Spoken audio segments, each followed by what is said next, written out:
भारत में जब भी नदियों की बात आती है तो गंगा और यमुना के बाद नर्मदा का सबसे ऊपर होता है नाम।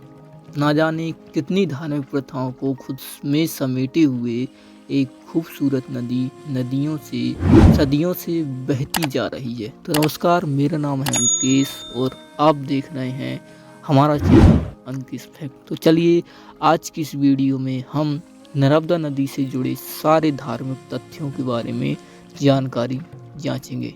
चलिए, अपना पवित्र जल दूसरों तक पहुंचा रही है, चाहे अमरकंटक का घाट हो या ओंकारेश्वर का किनारा। ये नदी अपने आप में ही एक पवित्रता का प्रतीक है और नदियों के बीच न जाने कितने समय से पूजी जाती रही है। यह नदी भारत के पश्चिम में बहने वाली सबसे बड़ी नदी है। यह नदी मध्य प्रदेश में स्थित अमरकंटक की पहाड़ियों से निकलती है। भ्रंश के कारण यह नदी भ्रंश घाटी में पश्चिम से पूर्व की ओर बहती है और यह नदी एक गहरे कट्ठर से होकर बहती है जो इसके आसपास के स्थान को एक सुरम्य स्थान बनाती है। अपनी जलधारा से दूसरों को सुसज्जित करने के साथ साथ ये नदी न जाने कितनी कही अनकही कथाओं को अपने आप में समेटे हुए है।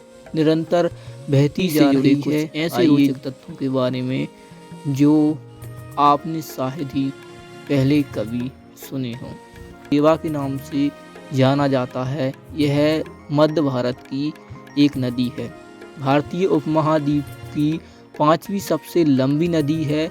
यह गोदावरी नदी और कृष्णा नदी के बाद भारत के अंदर बहने वाली तीसरी सबसे लंबी नदी है। मध्य प्रदेश राज्य में इसके विशाल योगदान के कारण इसे मध्य प्रदेश की जीवन रेखा भी कहा जाता है। यह उत्तर और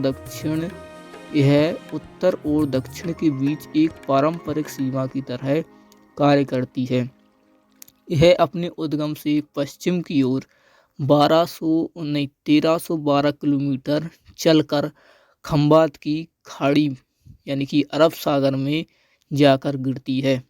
नर्मदा मध्य भारत के मध्य प्रदेश और गुजरात राज्य में बहने वाली एक प्रमुख नदी है। मैकाल पर्वत के अमरकंटक शिखर से नर्मदा नदी की उत्पत्ति हुई है। इसकी लंबाई लगभग 1312 किलोमीटर है जो इसे भारत की सबसे लंबी नदियों के रूप में प्रस्तुत करती है। तो धन्यवाद।